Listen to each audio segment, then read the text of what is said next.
Hi అండి. ఈరోజైతే వంకాయ ఫ్రై అయితే చేయబోతున్నాను. అయితే ముందుగా 2 కేజీల వంకాయలు అయితే తీసుకున్నాను. ఇవి శుభ్రంగా కడుక్కొని పక్కన పెట్టేసుకున్న తర్వాత ఇప్పుడు చిన్న చిన్న ముక్కలుగా కట్ చేసుకున్నాము. ఇగో చూడండి, ఇలా కట్ చేసుకోవాలి.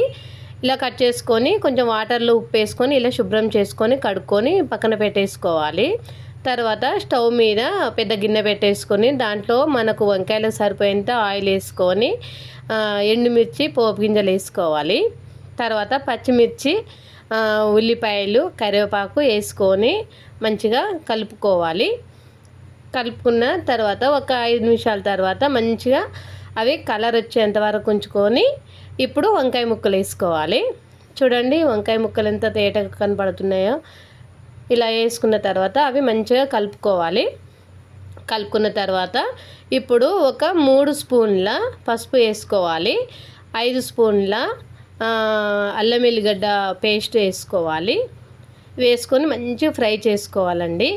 మంచిగా ఫ్రై చేసుకున్న తర్వాత ఇప్పుడు టమాటా ముక్కలు అయితే వేసుకోవాలి. ఇవి మాత్రం 1/2 కేజీ వేసినాము బాగుండాలని.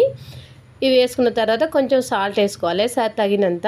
తర్వాత మనకు రుచికి సరిపోను కారం వేసుకోవాలి.